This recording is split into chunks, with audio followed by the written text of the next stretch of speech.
I want to show you another example.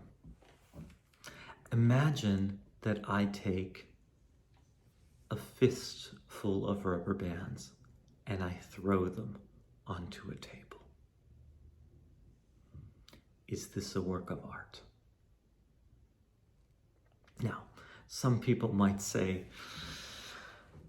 again, it falls into that thing. Oh, that was so easy. Maybe no. I don't think that was significant enough for that to be a work of art. But what if I showed you this? Yeah. You can see this is about, just so that you get a sense of the size of it, it's almost about the size of a head. This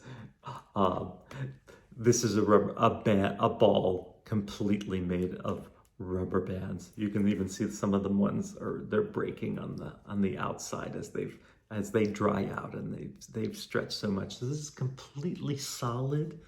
I always like to do this in class also with this piece, that you can see that it falls and it bounces immediately back up because it's solid rubber. Yeah, so again, but work of art?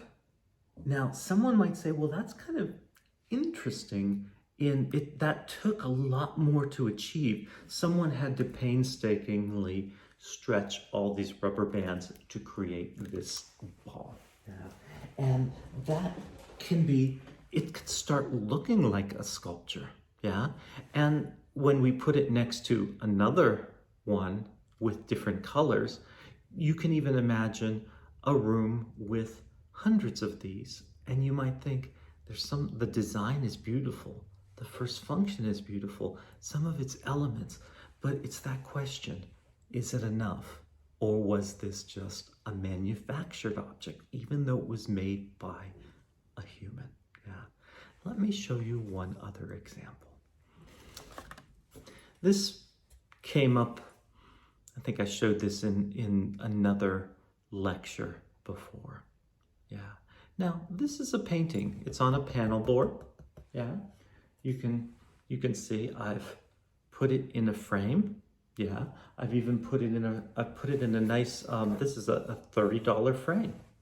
So I've honored this piece by placing in this. It's green, it has got these acrylic paints of orange and yellow that are splattered on this background of green. Yeah. Work of art or not work of art?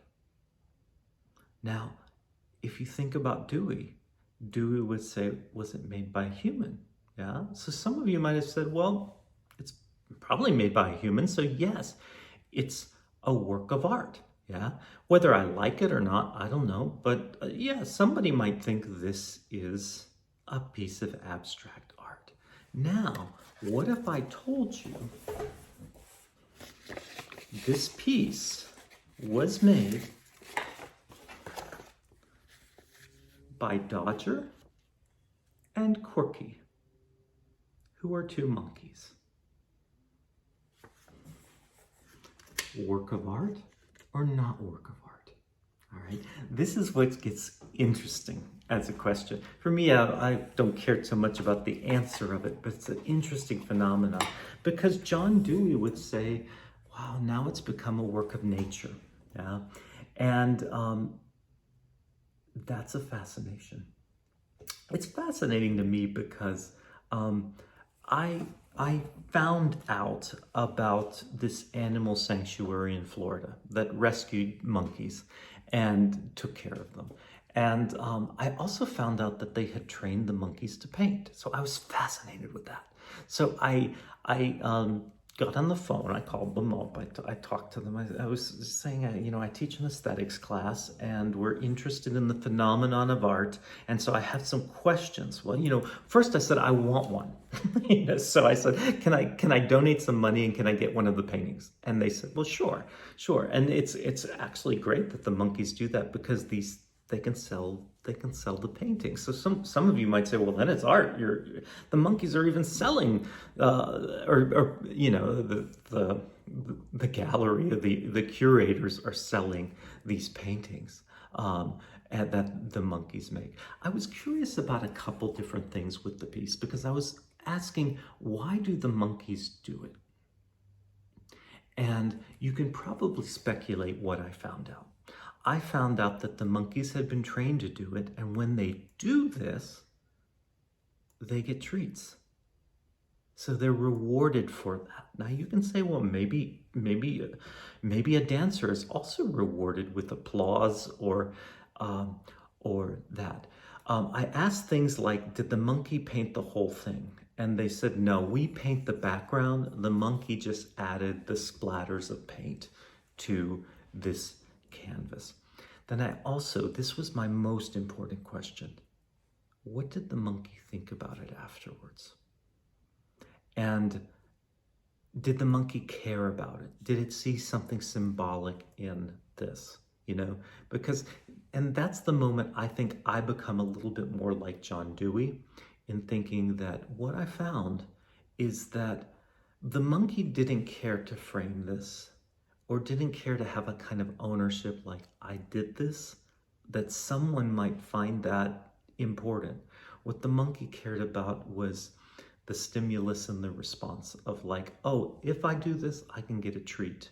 And the treat is great, so I'll do that. Now, sometimes when I bring this up, actually two things are interesting when I bring this up. Sometimes people will look at this work of art and think, wow, I didn't like it before, but now I like it so much more because Corky and Dodger made it, two monkeys made it. So they're much more fascinated by the piece of art. The other thing that sometimes happens is I get some people that are more liberal in their ideas, and they'll just say, well, you know what? I feel like if someone finds it extremely beautiful, they can say it's art, and then it should be art, because that's what I believe, is that if someone calls it art, it is art. And I'm fine with that as a definition. My challenge always to that person, though, is should the museum find a place for it then?